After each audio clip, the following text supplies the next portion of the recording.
Hi there, this is Thane Cassio, and I retired from teaching earlier this year, but after 22 years of being an educator, I knew I was ready to try something new.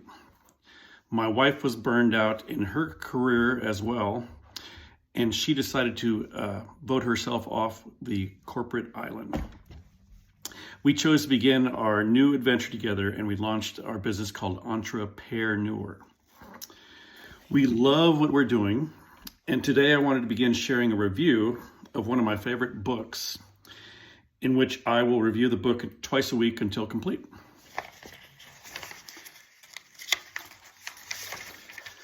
The book is called The Secrets of the Millionaire Mind by Harv Eker. I love this book. Honestly, I'm not a big reader usually, and this book caught my attention once I started reading it, and I just was hooked right away. And this is my second time reading it. I read this book when we first began our business, and I was a bit apprehensive about beginning a new career until I read this book. In the introduction, which I'm covering today, Mr. Eker says, if you use the principles you learn in this book, you will totally transform your life. Pretty powerful. Sounds a little bit arrogant, but his words are really true.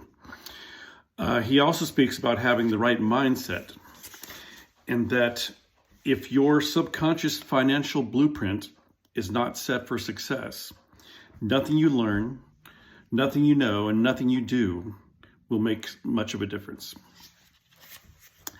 But the most important discovery I learned is when Mr. Eker states on page 5, he says, I began to become aware of how my own thoughts were holding me back from wealth. Sounds like me. And he says, this book is not as much about learning as it is about unlearning. It is essential you recognize how your old ways of thinking and acting have gotten you exactly where you are right now. That really hit home with me. It's not easy to make changes when you're in your 50s, but sometimes they're necessary.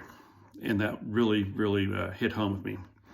And as he states in the last paragraph on page 8, if you want to move on to a higher level of life, you have to be willing to let go of some of your old ways of thinking and being and adopt new ones. So those are just a few excerpts from the introduction, which I love. This book is very powerful, and I'm going to continue later in the week.